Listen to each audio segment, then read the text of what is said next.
Assalamualaikum warahmatullahi wabarakatuh. Saya Sayyidi Rahman Nasir. Hari ini kita akan membahas kelas dan objek pada pemrograman Python. Python adalah bahasa pemrograman berorientasi objek. Itu yang pertama harus kita ketahui, bahwa setiap yang ada di Python, setiap kita membuat pemrograman dengan Python itu biasanya berorientasi objek. Yang kedua, kita udah paham juga apa perbedaan kelas, apa perbedaan OOP dengan pemrograman struktural dan fungsional. Ini udah kita bahas pada video sebelumnya. Nah, sekarang di dalam OOP itu ada terdapat kelas dan objek, ya. Dan yang kedua kita harus paham, kelas adalah blueprint untuk mencetak objek. Ya, kalau saya bilang kelas adalah cetakan, ya. Kalau untuk kue, cetakannya untuk membuat kue gitu ya. Untuk mencetak objek, ya. Kalau dalam bangunan biasanya disebut dengan blueprint, ya, rancang bangun dari sebuah objek. Ketika kita membuat banyak rumah, kita melihat rancang bangun itu, bisa kita jadikan rancang bangun itu untuk mencetak banyak rumah. Rumah itu adalah objeknya, blueprint itu adalah rancangan setiap rumah tersebut. Nah, sintaksnya yang harus kita ketahui adalah kelas, nama kelas. Ini variabel, ya, sesuai dengan nama kelasnya kita mau bikin apa, dengan titik 2. Ya, titik 2 ini yang mengikuti ketika kita membuat kelas. Misalnya seperti ini, kelas, ya, nama kelasnya misalnya kelas manusia misalnya. Nah, ini adalah sebuah kelas, ya. Nah, sebuah kelas yang nama kelasnya adalah manusia. Contoh kelas manusia, misalnya ada variabel nama misalnya sama dengan Sayuti misalnya. Nah, cara memanggil kelas ini adalah variabel nama kelas. Misalnya variabel ini adalah misalnya manusia 1, misalnya M1 saya bikin sama dengan manusia. Nah, nih. Manusia ini adalah instant class atau dia variabel yang menampung kelas, ya. Jadi sekarang M1 ini adalah manusia. Ya. Kalau sudah diambil dari sini, maka dia otomatis namanya adalah nama manusia. Misalnya print M1 nama, ya. Ini otomatis adalah Sayuti, karena variabel di dalam kelas tersebut atau parameter yang ada di dalam kelas tersebut adalah nama, hanya variabel nama saja. Jadi bisa langsung kita pakai, ya. Ini kita cetak M1 ini adalah manusia, ya. Ini, dan nama adalah variabel ini, langsung isinya adalah nama, ya. Jadi seandainya kita mau buat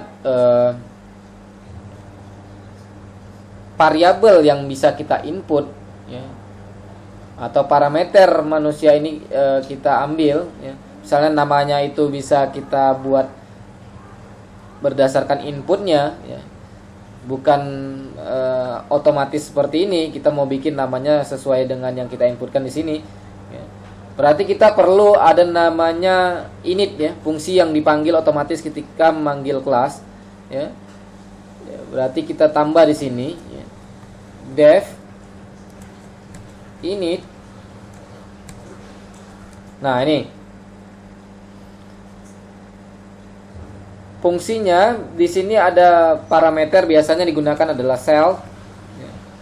Dan nama, misalnya nama gitu, ya. Atau dari sini umur. Ini kalau karena manusia kita anggap ada nama, ada umur gitu, ya. Nah, self di sini merupakan instant class, ya, menyatakan bahwa ini adalah milik dari kelas manusia, ya. Kalau kita namanya di sini bikin self titik nama, berarti ini adalah kelas punya manusia ini, variabelnya adalah nama ini adalah milik dari kelas manusia. Sedangkan nama ini berasal dari penampung sementara yang akan diinput ketika memanggil objek ini. Ya. Ini variabel penampung nama ya. Saya bikin di sini nama. Nah, ini sedikit menjorok ya karena ini bagian dari depth. Self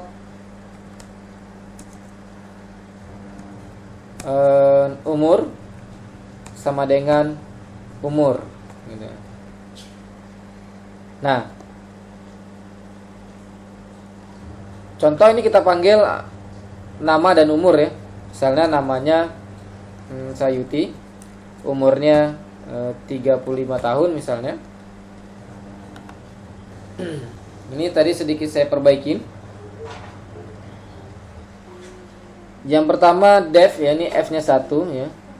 Def ini 2 kali underscore ya. Init ini tadi saya bikin sekali, ini 2 kali underscore, ini juga 2 kali underscore. Nah, ini self tadi udah kita tahu instan kelasnya, berarti ini milik dari kelas ya.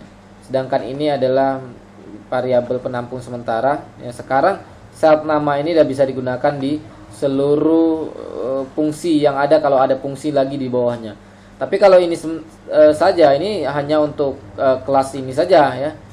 Nah, ketika kita membuat fungsi yang lain di bawahnya, ini tidak bisa digunakan namanya. Kita harus menampungnya di self nama. Ya, self ini fungsinya. Ya, ini contoh M1 adalah tadi udah dijelaskan juga manggil kelas manusia. Parameternya sekarang input karena dia menggunakan init ini otomatis selfnya untuk ini dan nama dan umur ini adalah 2 parameter inputan ya. Ini adalah Sayuti dan ini 35, ini umurnya. Print M1 nama, maka yang dicetak adalah nama gitu ya. Ya kalau mau cetak lagi umur, maka print M1 umur ya. Nah, maka langsung tercetak seperti ini. Nah, ini yang kelima. Jadi sudah bisa kita gunakan ketika manggil kelas. Nah, yang keenam, objek juga dapat berisi metode dalam hal ini dengan fungsi ya.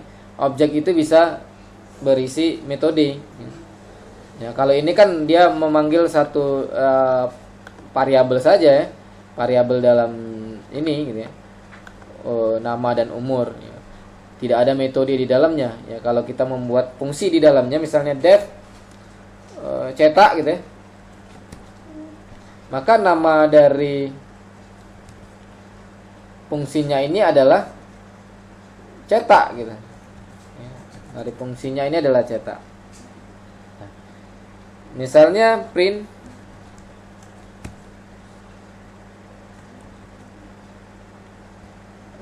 nama saya adalah titik 2 plus nama variabelnya sel titik nama ya. Print umur saya adalah ini untuk membedakan variabel dengan teks atau string. Kalau ini string, kalau ini adalah variabel yang ditampung, sel yang menampung nilai, maksud saya umur. Jadi kita nggak bisa langsung seperti ini gitu ya. Ini dianggapnya string, yang ini masih bagian dari situ, jadi error dia. Jadi untuk memisahkannya dengan tanda tambah ya. Maka di sini kita panggil, ini nggak perlu lagi berarti kita panggil M1 titik cetak.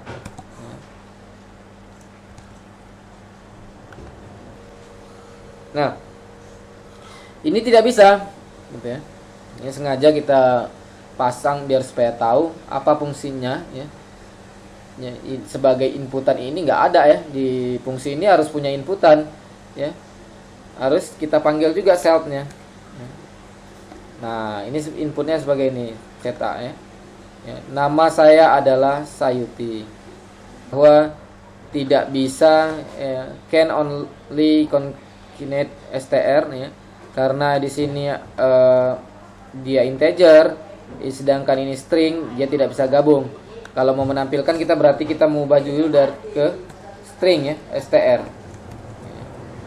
Kita ubah dulu ke str. Nah, maka umur saya adalah 35 tahun. Oke, itu contoh ya.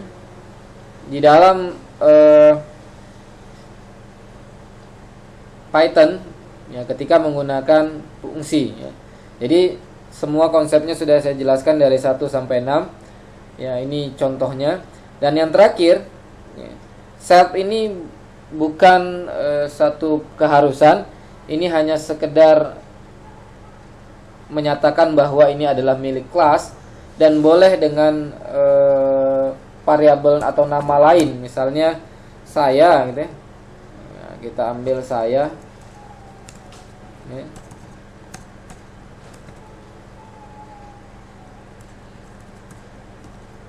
Maka kita ganti semua dengan saya. Oke. Jadi ini bisa ya. Tapi biasanya orang menulisnya dengan self. Ya, ini tergantung variabel apa yang bisa kamu gunakan. Nah, tapi semua rata-rata orang menggunakan self, tidak diganggu gugat. Ya, kecuali kamu bikin variasi punya kamu sendiri. Oke, sampai sini pengertian kelas dan objek pada Python. Ya, ini kelasnya. Kelas bisa berisi parameter dan bisa berisi juga fungsi. Dan ini cara memanggil dari kelas tersebut atau dinamakan inilah objeknya.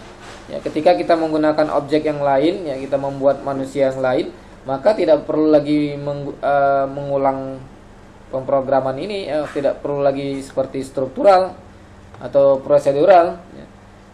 Cukup hanya memanggil kelas tersebut ya, dengan variabel yang berbeda. Ini misalnya manusia yang kedua, misalnya Santi, misalnya 20 tahun misalnya. Nah, ini ada dua objek yang langsung dibuat ya. Yang pertama dan yang kedua dan seterusnya seperti itu. Ya, jadi itulah keuntungan menggunakan kelas, kapan saja bisa digunakan dan ini bisa dijadikan di file lain. Jadi tidak harus di dalam file ini, sehingga kita nggak perlu tahu bentuknya seperti apa, kita hanya memanggil maka jadi hasilnya gitu, seperti itu. Nah, saya tutup sampai sini pertemuan kita. Jika ada pertanyaan silahkan komentar di kolom komentar. Wabillahi taufiq wal hidayah. Wassalamualaikum warahmatullahi wabarakatuh.